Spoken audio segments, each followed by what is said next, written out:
Voilà une île à cheval sur la faille qui sépare les plaques eurasiennes et américaines.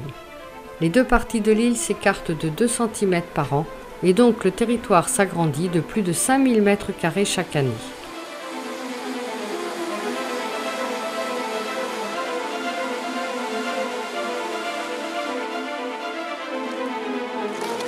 De plus, ce pays est situé au-dessus de ce que les géologues appellent un point chaud de la Terre, là où le magma est le plus proche de l'écorce terrestre. Pas étonnant que plus de 200 failles et volcans y soient en activité.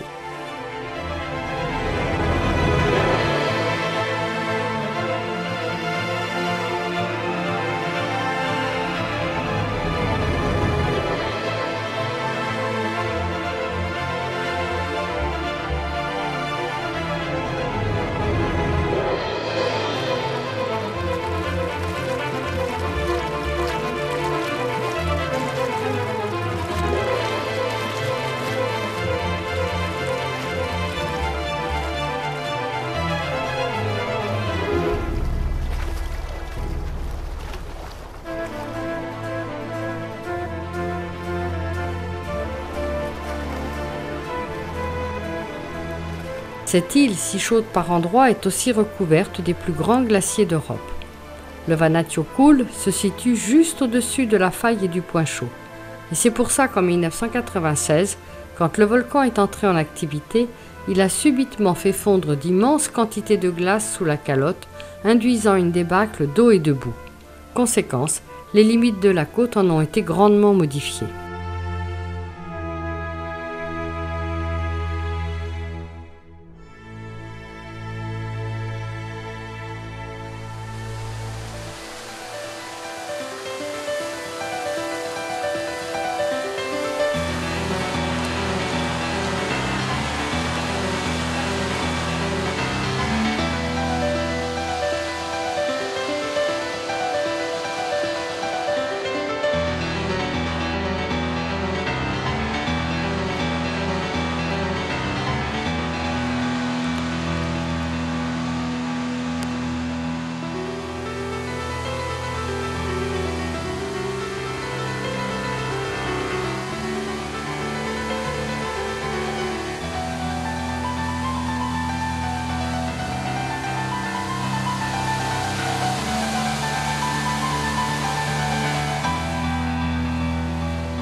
Plus de la moitié du territoire est dépourvu de végétation ou tout juste colonisé par quelques plantes rases et dispersées.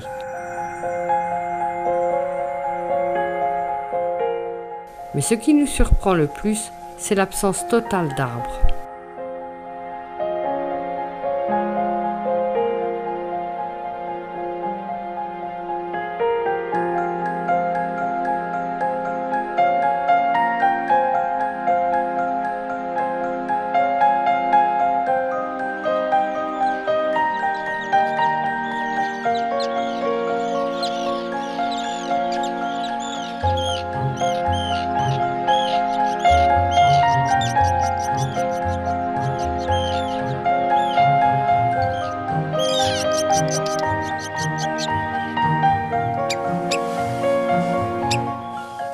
La faune terrestre est tout aussi réduite.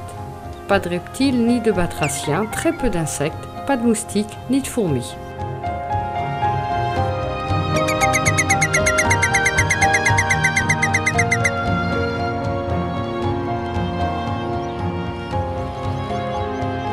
Ce sont donc les oiseaux et les mammifères marins qui forment le gros de la population animalière islandaise. Parmi eux, les plus emblématiques sont les petits pingouins, le macareux au bec coloré et le guillemot aux pattes rouges.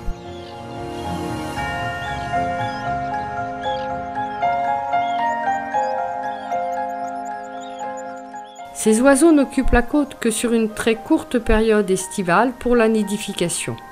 Ensuite, ils retournent vivre en mer aux côtés des phoques et des baleines.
l'homme n'occupe que la frange côtière de l'île. Ce ne sont que 100 000 personnes qui se répartissent sur les villages, les ports ou dans les fermes isolées. Les autres, plus des 2 tiers des habitants, vivent autour de Reykjavik, la capitale.